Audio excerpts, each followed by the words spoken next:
हम लोग सब उड़ा पुत्र के कहानी जानते हैं। मैं आप लोग से मात्र एक प्रश्न पूछना चाहता हूँ। क्यों छोटा बेटा अपने पिताजी से अलग होकर जाना चाहा? क्यों छोटा बेटा है ना अपने पिता से अलग होकर जाना चाहा? कारण क्या था? पापा उसका मार रहे थे? हाँ, नहीं। पापा उसका भोजन नहीं दे रहे थे? ना, पूछ रहा हूं। आप लोग भी माता पिता है ना, तो पूछ रहा हूं। तो किस कारण से वो अपने पिता से अलग होकर कहीं आ रहना चाहा? हाँ, बोलिए। अपने हक, हाँ, अपना हक क्यों मांगा? सिस्टर, मौज मस्ती से जीना चाह, मतलब घर पे जो खुशी मिल रहा था उसी खुशी से वो खुश नहीं था। वो चाहा खुशी और कहीं है। समझ में आ रहे ना? इसीलिए उन्होंने चाहा कि मैं जब तक यहां रहूंगा उसी खुशी को मैं प्राप्त नहीं कर सकता हूं। समझ में आ रहे ना? आदमी घर पे रहता है, प्रतिदिन अच्छे भोजन मिलता है, अच्छे से अपना जीवन बिताता है। अचानक एक दिन वो पी के आएगा, होता है ना? वो नहीं होता है? क्यों पीने के लिए जाता है? वो सोचता है आज तक मैं अपने परिवार से जो प्राप्त करके आया वो मेरे लिए प्राप्त नहीं है, वो मुझे खुशी नहीं दे रहा है। इसलिए वो सोच रहा है थोड़े से मैं पी लूं, पीने से मैं क्या कर सकता हूं, मैं और खुशी पा सकता हूं।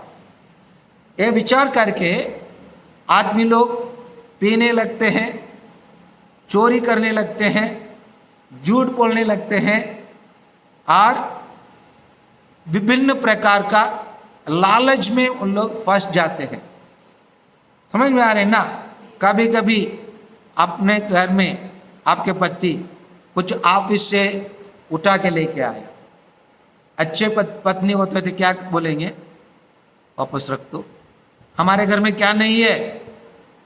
माँ ये पत्नी क्या बोलेंगे? हमारे घर में क्या नहीं है, क्या के लिए लेके आए हो? बोले तो वह अच्छी माँ है, अच्छे पत्नी है। अगर वो लेके आ रहा है, आप बोल दें अगले बार आप आएंगे ना और थोड़ा लेके आओ, बोलेंगे तो हम भी उसी पाप में भाग लेते हैं। हम भी क्या चाहते हैं, हम भी अपना जीवन जो बिता रहे हैं उसी से हम क्या नहीं है, खुश नहीं है। इसीलिए दूसरे और लालच बढ़ते जाता है। हम लालच के क्या बोलते हैं? लालच बुरा है बोलते नहीं बोलते? हम बोलते हैं लालच के लिए हम कारण बन जाते हैं। इसलिए बेटा ने सोचा जब तक मैं अपने पिताजी के साथ रहूंगा मैं अपना खुश, सोच रहा है श्रेष्ठ खुशी और कहीं है। इसलिए वो सोच रहा है अपने पिताजी के पास आकर कहता है मेरा जो भी है उसका वास्तव में उसका कुछ भी है क्या? अधिकार के साथ देखेंगे तो, गहराई से देखेंगे तो उसका कुछ है? वो कमाया है क्या कि कुछ किया है क्या? नहीं। वो सोच रहा है वो हक है, मैं इस परिवार में जन्म लिया, इसी परिवार में जन्म लेने के कारण मेरा कुछ है ना विरासत के रूप में मुझे कुछ मिलना है। इसीलिए वो सोच रहा है मेरा दे दो। पिताजी क्या करना था हमारे, हम अपने घर में ऐसा होता है तो क्या करेंगे? बुलाएं, यो इधर आ, तेरा बेटा क्या बोल रहा है पूछो, बताना उसको। जब आप ये लहरी डोर में आए हमारे पास क्या था, बोलना थोड़ा उसको जो भी यहाँ पर है वो सब मेरा कमाई है। बोलेंगे नहीं बोलेंगे? अगर आपके बेटा को जाना है तो है ना काली पैर जाने दो, कहीं भी जाके जीने दो, देने के लिए तैयार होंगे पिताजी?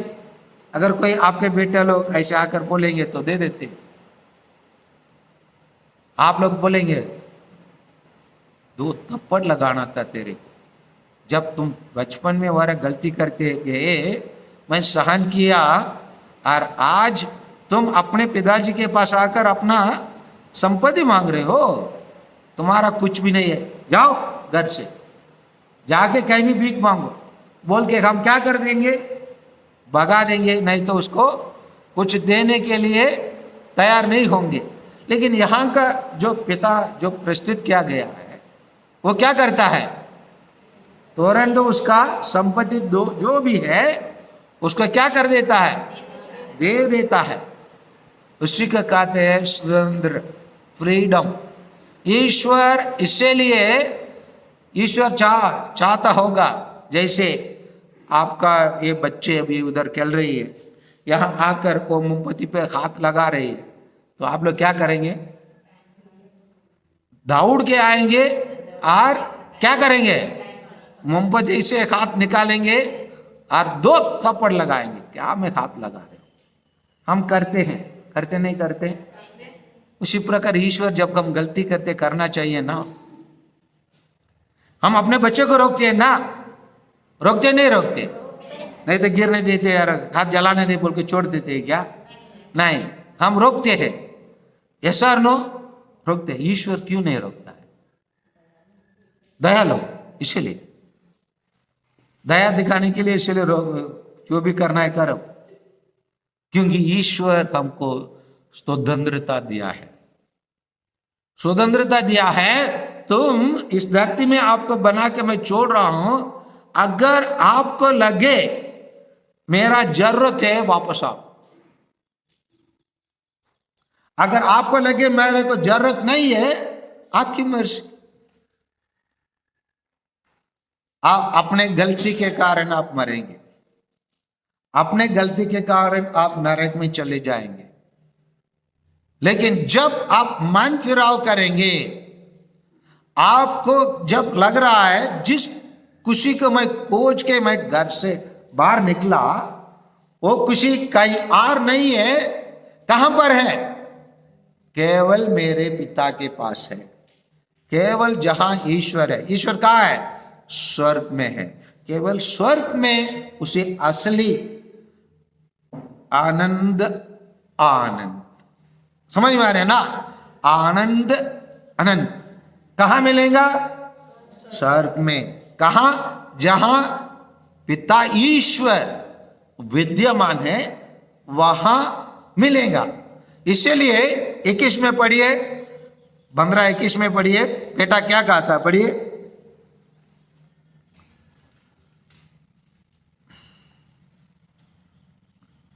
तब पुत्र ने, हाँ, तब पुत्र ने उससे कहा, हाँ, तब पुत्र ने उससे कहा, क्या कहा, पिताजी मैंने स्वर्ग के विरुद्ध, मैंने स्वर्ग के विरुद्ध और आपके प्रति पाप किया, हाँ, आपके प्रति पाप किया है, मैं आपका पुत्र कहलाने योग्य नहीं रहा। हाँ, आपके पुत्र कहलाने योग्य नहीं रहा।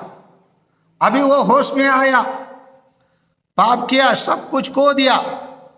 खोने के बाद, क्योंकि जब पैसा मिला ना, पैसा रहा, वो जरूर उड़ाने में, खाने में, पीने में सब कुछ क्या होगा, क्योंकि उसका बड़ा भाई क्या कहता है यहाँ पर, कहता है 30 को पढ़िए, 30 को पढ़िए, पर जैसे ही आपका यह बेटा, हाँ, जैसे ये बेटा, आपका ये बेटा आया, जिसने वैश्यों के पीछे आपकी संपत्ति उड़ा दी, हाँ, जिसने वैश्यों के पीछे आपके संपत्ति उड़ा दी, तो और उड़ा के क्या क्या नष्ट कर दिया, और उसी में भी वो अपना असली आनंद को नहीं पाया।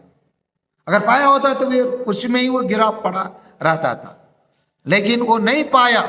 जिसके खोज में निकला वो ईश्वर से अलग होकर हम कुछ भी नहीं कर सकते।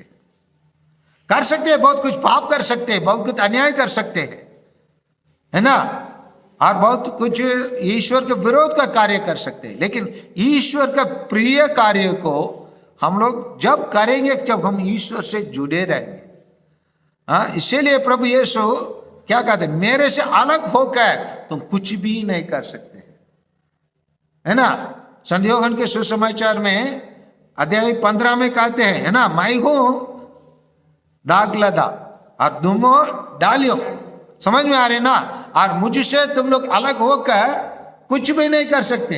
जब हम ईश्वर से जुड़े रहेंगे तब तो हम अच्छे कार्य कर सकते हैं। तो इसीलिए यहां पर हम देखते हैं बेटा क्या कहता है, मैं किसके विरोध, आपके विरोध और स्वर्ग के विरोध। स्वर्ग के विरोध मतलब जहां असली आनंद, असली खुशी कहां पर है, स्वर्ग में है। उसी स्वर्ग से ही वो बाहर निकल के चले गया, क्योंकि वो सोचा उसका खुशी कार कहीं और बाहर है।